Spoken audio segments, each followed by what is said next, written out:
Gabs POV. Sa wakas, bumalik na ang alaala ng asawa ko. Masaya ako para sa sarili ko pero mas masaya ako para sa asawa ko. Palagi kong hinihiling na sana maging okay na siya, na gumaling na siya. Alam ko sobrang nahihirapan na siya pero sa totoo lang, kung ako ang tatanungin mas gugustuhin ko na lang gumawa kami ng mga bagong alaala. Mga alaala na masaya, mga alaala na hindi siya masasaktan. Pero kailangan kong gantagapin na tao lang ako at di ko kayang baguhin ang mga nangyari na. Halos atakin ako sa puso dahil sa pag-akit niya sa puno ng bayabas. Masaya ako dahil may parating na naman kaming anghel. Pero itong ginagawa niya ngayon ang papatay sa akin. Hanggat maaari nais kong maging hands-on sa kanya. Gusto kong maranasan kung paano maglihi ang isang buntis. Di ko man nagawa sa panganay ko kaya't ngayon sa ikalawa naming anak, nais ko maging hands-on sa asawa ko. Han, nagtatampo ka pa rin ba sa akin? Tanong niya sa akin. Medyo, sagot ko sa kanya. Sorry na po, I love you. Malambing na sabi niya. Shit, dahil isang I love you lang niya bumibigay na ako kaagad. Sobrang mahal kong asawa ko kaya siya talagang kahinaan ko.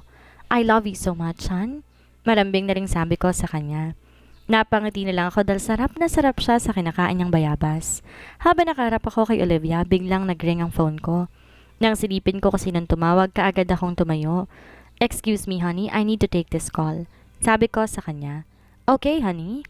Nakangiting sagot niya habang patuloy pa rin kumakain ng bayabas. Bakit ka napatawag? Sir, anda na pong lahat at mamaya po, huhulihin na namin si Joshua. Saad nito sa akin. Salamat sa update. Kagad ko kay binaba ang tawag. Gusto ko na matapos na to. Hindi ko nahayaang saktan pa niyang pamilya ko. Alam ko baliw na baliw siya sa asawa ko at hanggang ngayon ninanais pa rin niya ito. At para tumigil siya sa panggugulo niya sa negosyo ko. Honey, may gusto ko pa ba? Nakangiting tanong ko sa asawa ko. Pwede mo ba ako ibili ng bagoong? Masarap din siguro tong bayabas kapag may bagoong. Sabi niya sa akin. Okay po. Gusto mo bang sumama sa akin sa supermarket? Tanong ko sa kanya. Sige, sama ako. Isama na rin natin si Riley. Nakangiti pang sabi niya sa akin. Of course, hon. Hindi natin siya iiwan. Sagot ko sa kanya. Umakit kami para magbihis ng damit. Ako nag-asikaso sa anak namin. Gusto kong alagaan ang mag-ina ko. Gusto kong bumawi sa anak namin. Alam ko na sobrang nahihirapan si Olivia noon kaya naman ayoko nang mahirapan na naman siya ngayon. Bumiyahe kami papunta sa supermarket at kahit na paggabi na, pinush pa rin naming mamili. Karga ko si Riley, tawa ko naman ang kamay ng asawa ko. Nagsama din kaming isang katulong para may magtulak ng cart. Hiniyaan kong asawa kong pumili ng mga kailangan namin. Di ko rin naman kasi alam kung ano nga bang mga kulang sa pantry at kung ano nga bang dapat bilhin. Habang nag-iikot kami, pakiramdam ko may nakasunod sa amin. Tuwing lilingon naman ako, wala naman. Iniyaan ko na lang at di ko na pinansin dahil alam ko naman kung sino, or should I say, kaninong tao ito. Han, anong gusto mong ulam mamaya? Masayang tanong ko sa kanya. Anong gusto mo mamaya, Han? Tanong niya rin sa akin kaya't napangiti ako. Natatawa na lamang kaming dalawa. Kumuha na lamang ako ng mga gusto ko hanggang sa natapos na kaming dalawa sa pamimili. Han, alam ko na bawal akong pumunta sa bahay nila mommy pero pwede ba ikaw na lang pumunta doon? Bala ko kasi magluto ng soup para kay daddy eh. Sabi niya sa akin. Okay Han, no problem. Nakangiting sagot ko sa kanya. Thank you honey. Nakangiti pang sabi niya sa akin. Pagdating namin sa bahay, tinulungan ko siya sa kusina. Ayokong hayaan siya dahil baka mapagod siya. Kahit magaling siya, hindi ko siya po pwedeng hayaan na mapagod ang asawa ko. Lalo na nga't nagdadalang tao siya. Han, tikman mo nga ito. Sabi niya sa akin kaya naman lumapit ako sa asawa ko. Say nakangiting sabi pa niya sabay tapat ng kutsara sa bibig ko. Kamusta? Masarap na ba? Tanong ko sa kanya. Opo, sobra. Nakangiting sagot ko sa kanya. Bolero, alam ko namang di ako magaling magluto pero I appreciate na pinupuri mo ko. Natatawa pang sabi niya sa akin. Lahat sa'yo masarap, honey? Bulong ko sa kanya. Uy, ano ba? Pinapakilig mo naman ako eh. Sabi niya sa akin. I love you. Bulong ko sa kanya at niyakap ko siya mula sa likuran. Mahal din po kita. Sagot niya sa akin at tinalikan niya ako sa pisngi. Soon tatlo na kaming kakain ng mga luto mo. Sabi ko sa kanya. Masaya ako, honey. Kasi nagiging maayos talaga ang lahat sa ating dalawa at sanang iwala namang gugulo. Sana hayaan na nila tayong maging masaya. Sabi niya sa akin. Di natin alam pero sana wala na at gagawin ko rin lahat para maging safe kayo ng mga anak natin. Sabi ko sa kanya. Salamat honey, pero bitiw ka na ha. Aayusin ko na tong dadalhin mo kila mommy. Sabi niya pa sa akin. Okay po. Sagot ko sa kanya at kumalas na ako sa pagkakayakap niya. Umupo muna ako, tiniyaan ko na lamang siya hanggang sa matapos na siya. Pakisabi na pahigupin nila si daddy ng sabaw ha, para naman mabilis siyang gumaling. Sabi niya sa akin. Opo, sasabihin ko po. Sagot ko naman sa kanya at hinalikan ko siya sa noo. Kagad akong pumunta sa bahay ng biyenan ko. Ang tahimik ng bahay pagdating ko, kaya naman dumiretso ako paakyat sa silid ni daddy. Pero hindi ko inaasahan na sa pagpasok ko'y nakita ko ang nurse niya na may tinuturo kay daddy habang natutulog ito. What the hell are you doing? Sigaw ko sa kanya. Shit! Bulalas niya at nakita niya ako. Huwag ka mangialam dito. Sabi niya sa akin. Anong tinurok mo sa kanya? Galit na tanong ko. Anong problema, Gab? Biglang tanong ni mommy, nakakalabas lamang sa banyo. May tinurok ang babaeng to kay daddy. Wala po akong alam sa sinasabi ni sir. Pagtanggi niya. Umamin ka na kaysa ipakulong kita. Sabi ko sa kanya. Wala akong aaminin. Sigaw niya at sinugod niya ako. Kagad ko naman sinalag ang atake niya. Masasabi kong marunong sa martial arts ang babaeng to. Pero mabilis ko siyang hinuli at pinatulog ko gamit ang malakas na pagpalo sa batok niya. Mom, call the police. Utos ko kay mommy. Tumawag na ako anak, Diyos ko po. Ano kayang ginawa niya sa asawa ko? Umiiyak na tanong sa akin ni mommy. Dali na po natin si daddy sa ospital. Oo anak, dali na natin siya. Babe, gumising ka. Kasalanan ko to eh, hindi ko malang napansin na may masamang balak palang babaeng to. Umiiyak na si mommy. Mabilis naman dumating ang mga pulis at tinampot na nila ang babae. Kami naman ni mommy isusugod namin si daddy sa ospital. Anak, umuwi ka na muna. Kailangan mong samahan ang anak ko. Saad sa akin ni mommy. Sige po, uuwi muna ako sa mag-ina ko. Don't worry mom, magiging maayos pong lahat. Sabi ko sa kanya. Sana nga anak. Mabilis ako umuwi sa bahay. Pagdating ko, nakabang na sa akin sa may pintuan ng asawa ko. Honey, bakit ang tagal mo? Tanong niya sa akin. Pasok muna tayo sa loob, honey. Sagot ko sa kanya. Kamusta si daddy? Tanong niya sa akin. Han, dinala namin si daddy sa... Saan? Gab, saan mo dinala si daddy? Tanong niya ulit sa akin. Han, calm down. Dinala namin siya sa ospital. Sabi ko sa kanya. May nangyari ba sa kanya? Kamusta siya? Sunod-sunod pang tanong niya sa akin. May tinurok na gamot ang nurse niya at di namin alam kung ano ito. Nakakulong na ito ngayon at under observation naman si daddy sa ospital. Sagot ko sa kanya. Sinasabi ko na nga ba? Kakaiba ang kutob ko sa babaeng yon. Aniya sa akin. Sa tingin ko may nag-utos sa kanya. Sa ngayon nag-iimbestiga na mga polis. Pumunta tayo kay daddy please.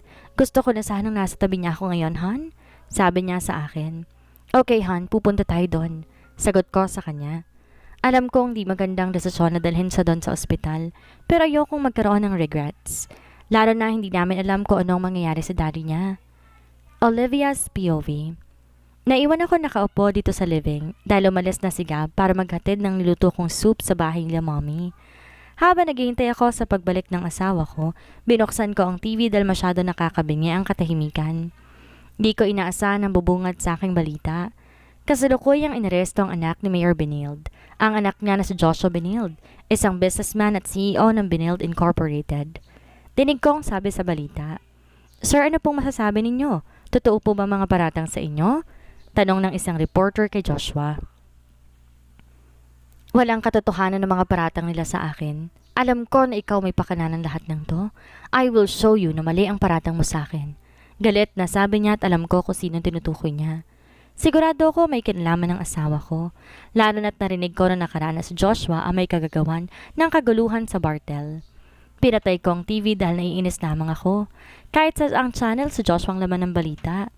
Medyo nagtataka rin at naiinip na ako dahil hindi pa rin bumabalik si Gab. Nag-abang ko mismo sa may pintuan namin. Makalipas ng 2 oras, nakauwi na rin siya sa wakas. Honey, bakit ang tagal mo? Tanong ko sa kanya. Pumasok po na tayo sa loob, honey. Sagot niya sa akin at inalalayan niya ako. Kamusta si daddy? Tanong ko sa kanya dahil gusto kong malaman ang kalagayan ni daddy. Han, dinala namin si daddy sa... Saan? Naiinip pang tanong ko sa kanya. Gab, saan mo dinala si daddy? Tanong ko ulit dahil para nag-aalangan siyang sabihin sa akin. Han, calm down. Dinala namin siya sa ospital. Sagot niya na ikinagulat ko. Bigla na lang lumakas ang pinting ng puso ko at kinakabahan ako. May nangyari ba sa kanya? Kamusta siya? Sunod-sunod pang tanong ko sa asawa ko. May itinurok na gamot ang nurse niya at di namin alam kung ano ito. Nakakulong na ito ngayon at under observation naman si Daddy sa ospital. Sagot niya pa sa akin. Sinasabi ko na nga ba? Kakaiba ang kutob ko sa babaeng yon. Sabi ko dahil unang tingin ko pa lang sa babaeng yon, alam ko nang di siya mapagkakatiwalaan. Sa tingin ko may nag-utos sa kanya. Sa ngayon mag-iimbestiga mga pulis. Sabi ni Gab sa akin. Tama siya. Baka may nag-utos sa babaeng yon. Pumunta tayo kay Daddy please. Gusto ko nasa tabi niya ako ngayon. Han. Pakiusap ko sa kanya dahil sobrang kinakabahan na talaga ako.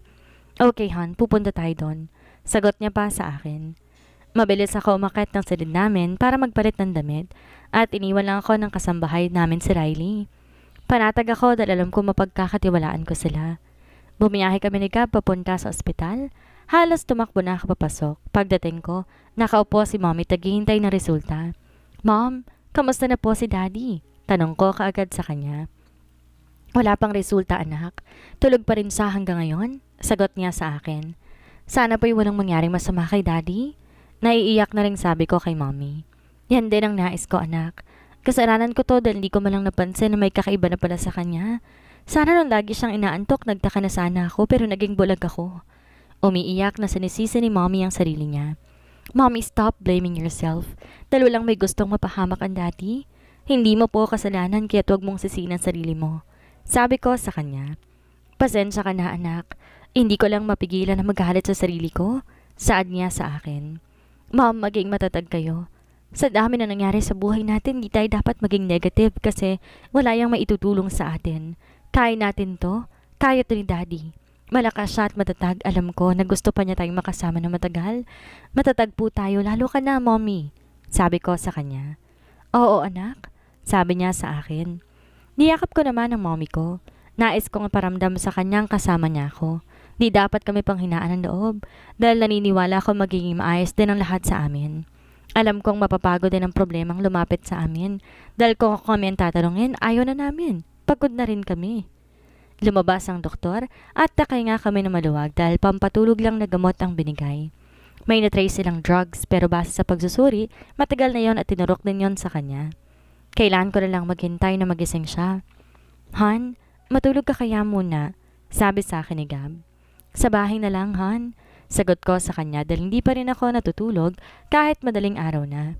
Inintay ko talagang gumising ang Daddy hanggang nakita kong gumalaw ang mga daliri niya kaya't mabilis ako lumapit sa kanya.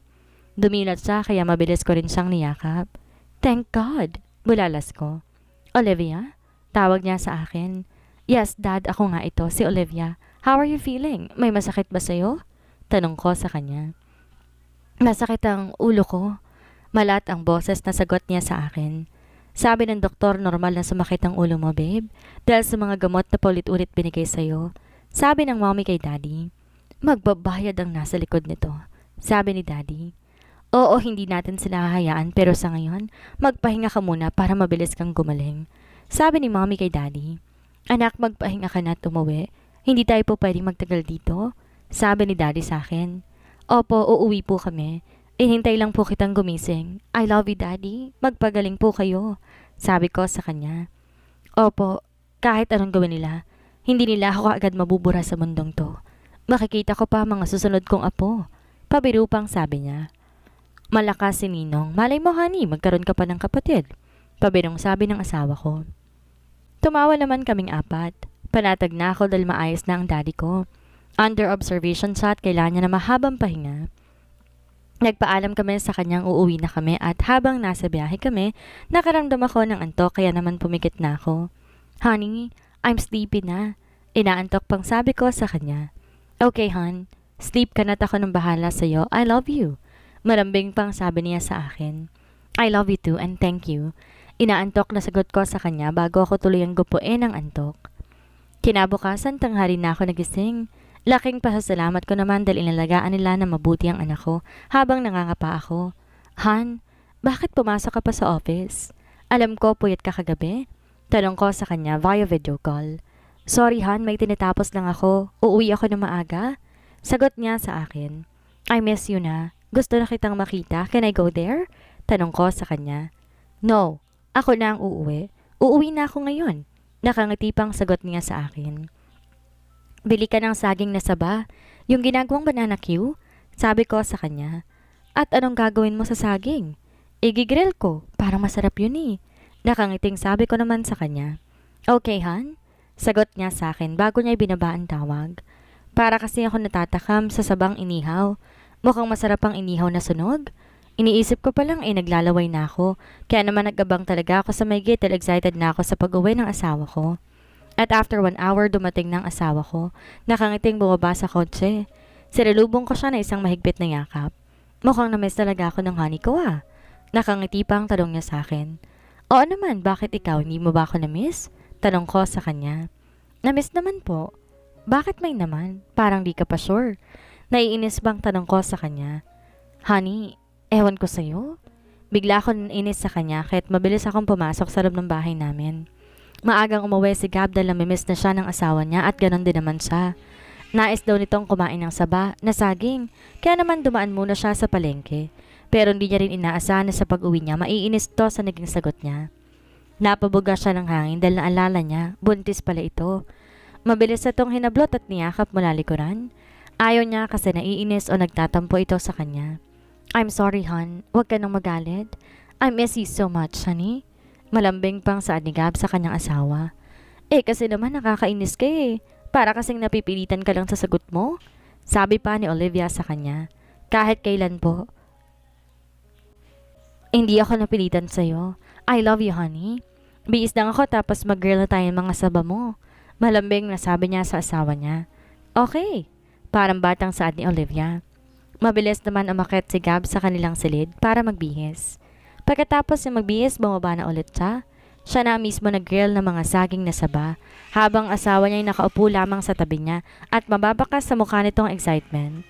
Di naman halatang excited ka, honey. Pabirong saad niya sa asawa niya. Kanina ko pa kasi gustong kumain nito, honey. Okay na ba ang ganito, honey? Tanong niya kay Olivia. Sunugin mo pa po. Hindi kaya maging mapait na to kapag sunog na sunog? Pero gusto ko mas maitim pa dyan eh. Parang batang saad ni Olivia. Okay, honey. Mas maitim pa. Pabiro namang sabi ni Gab. Dahil sa gusto ni Olivia na sobrang maitim ang saging na inihaw, sinunod naman ito ni Gab. Mas mahalaga sa kanyang kasiyahan ng kanyang asawa. At ito rin naman ang nais niya. Ang maranasan na maglihi ang asawa niya. Lahat ng hindi niya nagawa noon, gagawin niya ngayon. Honey, pwede mo bang siguraduhin ang kaligtasan ng daddy ko? Saad ni Olivia habang kumakain ng saging. Of course, hon. Magiging okay ang lahat. Sagot niya sa asawa niya. Natatakot kasi ako eh. Kahit na nahuli na si Joshua, alam kong gaganti pa rin ang pamilya nila sa atin. Hindi ko hahayaan na may mangyari sa inyong masama. Sapat na ang mga panahong nasayang dahil sa mga mali kong desisyon. I won't let them hurt you. Sabi ni Gab sa kanyang asawa. Thank you, hon. Kung pwede lang ako magbantay kay daddy, gagawin ko. Pero kasi hindi pwede. Hindi payag si doktora. Kahit ako, hindi papayag bumalik ka doon sa ospital. Makakasama sa inyo ni baby na magstay kayo doon. Opo. Basta't alam ko na safe ang daddy ko at magaling na siya, okay na ako. Malaki ang tiwala ko sa asawa ko. Saad ni Olivia kay Gab. Thank you, hon. Inalikan niya si Gab sa noo. Masaya si Olivia dahil nakikita niya kung paanong pahalagahan ng kanyang asawa ang kanyang magulang. Sa ngayon, malaki ang tiwala niya sa asawa niya. Hahayaan niya tong tulungan siya. Mahal niya ang daddy niya pero kailangan niyang unahin ang anak niya na nasa tiyan niya. Lumipas sa mga araw at laging pumupunta si Gab sa ospital. Sinisigurado niyang nabibigyan niya ng oras ang pagdalo ng ninong niya. Para na rin hindi mag-alala si Olivia. Kamusta na po si Ninong? Tanong niya sa biyanan niyang babae. Nagiging maayos na siya. Katunayan nagising siya kanina pero nakatulog ulit. Si Olivia, kamusta siya? Alam kong sobra siya nag-aalala sa daddy niya. Tanong ni Luz kay Gab. She's fine, Mom. And you're right. Nag-aalala pa talaga siya kay Ninong. Sobra po siya nag-aalala. Sagot niya sa biyanan niya. Alagaan mo siya, anak. Lalo na ngayong buntis siya. Alam kong paulit-ulit ako pero gusto ko lang naligtas at maayos ang pinagbubuntis niya. Oo, may pagkatampuhin pa naman siya ngayon. Nakakatakot lang na nagkamali ka ng sagot. Natatawang sabi ni Gab. Tumawa naman si Luz. Dahil iniisip niyang mukha ni Olivia kapag nagagalit to. Alam kasi niyang naglilihito at ngayon pa lang naaawa na siya kay Gab dahil alam niyang mahirap maglihi ang mga buntis pero parte ito ng buhay nila kaya wala na rin tong magagawa. Hayaan mo lang anak. Matampuhin pero kapag nilalambing mo batirin kayo kaagad. Ganun ang mga buntis. Hindi sila maintindihan dahil pabago-bago sila ng isip. Pero madalas naman gusto lang nila ng lambing pero hindi rin naman nila to kagustuhan. Saad pa niya kay Gab. Ngumiti naman to at alam niyang masaya ito kahit pa nahihirapan to sa anak niya. Araw-araw nagpapasalamat si Luz dahil may pagmamahal ng tunay sa kanyang anak na hindi niya kailangan mag-alala para sa anak niya. Nais niyang maging masaya ito na magkaroon to ng masayang pamilya, ang pamilyang dinibigay sa anak niya. Dahil sa mga maling desisyon niya sa buhay niya. Walang araw na hindi siya nagsisi sa mga nangyari sa kanila sa nakaraan, na tuwing mag-isa siya ay nababalot ng pagsisisi ang lungkot at puso niya. Alam ni Luz na tapos na ang lahat, pero may parte sa kanya na hindi niya kayang kalimutan na lang ang lahat. Mommy, uwi na po ako. Bibili pa kasi ako ng manggang kalabaw na hinihiling ni Olivia. Paalam ni Gab sa kanya. Sige anak, ingat ka. Opo, Mommy. Call me po kapag nagising na po ulit si Ninong, sabi ni Gab sa kanya. Tatawag ako kaagad, sagot niya sa anak niya. Na makalabas na si Gab, lumapit si Luz sa kanyang asawa. Babe, magpagaling ka na, para hindi na mag-alala pa ang anak natin. Babawi pa tayo sa kanya. Kailangan mo pang makita ang apo mo. Tayo po ang mag-aalaga sa kanila. Mahal na mahal kita, Xander. Malambing na sabi niya habang hawak niya ang kamay ng kanyang asawa. Hawak ni Luz ang kamay ng kanyang asawa at di niya na napigilan ang antok niya. Nagising si Xander at nakita niyang natutulog ang asawa niya. Hinaplos niya ang buhok nito. Mahal na mahal niya ang babaeng to. Sa loob ng mahabang panahon ito lang ang tanging niyang minahal at di niya pinagsisihan na hinintay niya ito kahit patingin niya ay napaka-imposible. Dahil may mga oras sa takot siya at nawala na siya ng pag-asa. Kahit ano pang mangyari sa akin, ikaw lang, babe. Walang iba kundi ikaw lang. Alam kong gagawin ni Arturo ang lahat, mawala lang ako sa buhay mo. Kausap ni Xander sa natutulog niyang asawa. Alam niyang si Arturo may gawa ng lahat ng to. Ito lang ang bukod tayong may galit sa kanya at naiinis siya dahil nakalusot ang tauhan nito sa bahay niya. Nagpapasalamat siyang nagising siya ngayon. May parte sa kanyang takot siya. Takot siyang maiwan si Luz at lalo ng anak niya. Nangako siyang magiging mabuting ama siya ngayon. Kaya ipinangako na rin niya sa sarili niyang magpapagaling siya. Honey, may manggang kalabaw akong dala. Nakangiting sabi ni Gab sa kanyang asawa na si Olivia. Ayoko na niyan, tagal mong umuwi. Iba nang gusto ko ngayon. Saad nito sa kanya. What do you want, hon? Tanong niya sa asawa niya. You. I want you. Parang batang sagot nito. Kaya naman napangisi si Gab at sa kanilang dalawa mas masaya pa siya. Pardon? Kunwaring tanong niya. I said I want you. Bingi ka ba? Ayaw mo yata. Of course, gusto ko. Gustong gusto ko, honey. Mabilis pang sagot ni Gab. So ano pang hinihintay mo dyan? Mataray pang tanong nito sa kanya. Yes! Nagbubunyi na siya sa isipan niya. Mabilis niya tong binuhat at dinala sa room nila. Honey, paglihian mo lang ako. Buong puso kong tatanggapin at gagawin lahat ng nais mo. Nakangising sabi ni Gab kay Olivia. Sabi mo yan ha, walang bawian. May naglalarong kalokohan sa isipan ni Olivia kaya bigla na lamang tong napangisi. Ano kaya ang gagawin ni Olivia kay Gab dahilan para matuwa siya? Magustuhan kaya ito ni Gabriel? Sundan ang huling kabanata ng ating kwento.